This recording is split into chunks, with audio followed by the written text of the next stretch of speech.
Hi there, I'm Jared Fisher. I'm an elder here at Fremont, and today we are looking at the 18th chapter of John's Gospel. So, you know that experience when you're on a roller coaster and you're just slowly clicking up the incline and you crest the peak and then you just dive down the other side?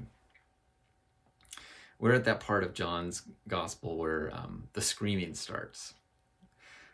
We've just had this really nice, quiet, intimate interlude of 5 chapters where Jesus is having a meal with his disciples. He's praying with them, he's teaching them.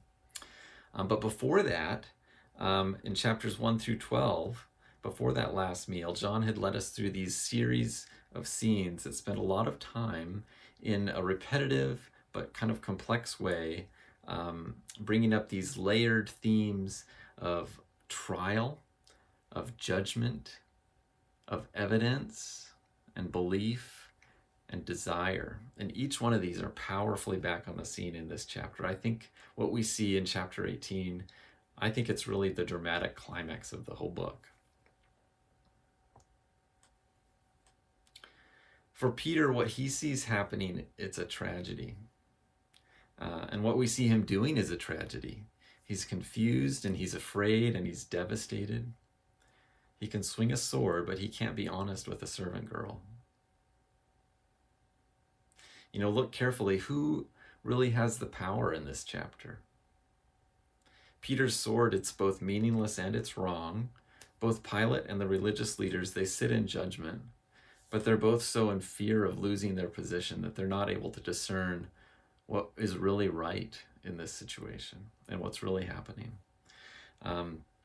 The religious leaders, from their perspective, they are being faithful, but they are shown to be both too arrogant and too afraid to really discern what their opportunity for faithfulness is in this moment. I can identify both with Peter and with these religious leaders, and I think we're all supposed to.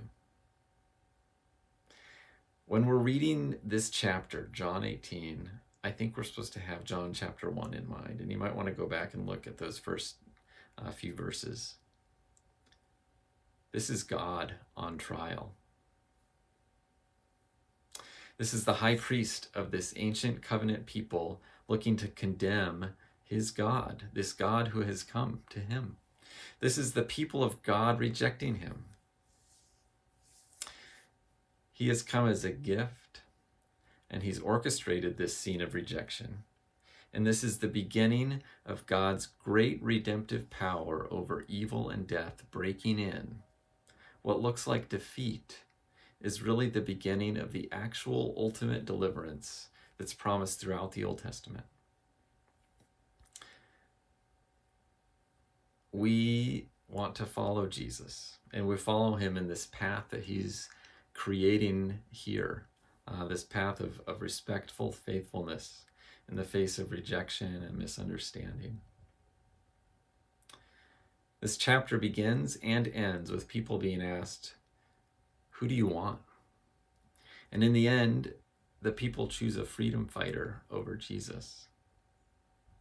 I think the question we're supposed to ask ourselves is, do I really want the Jesus who is revealed here in John's Gospel? Thank you.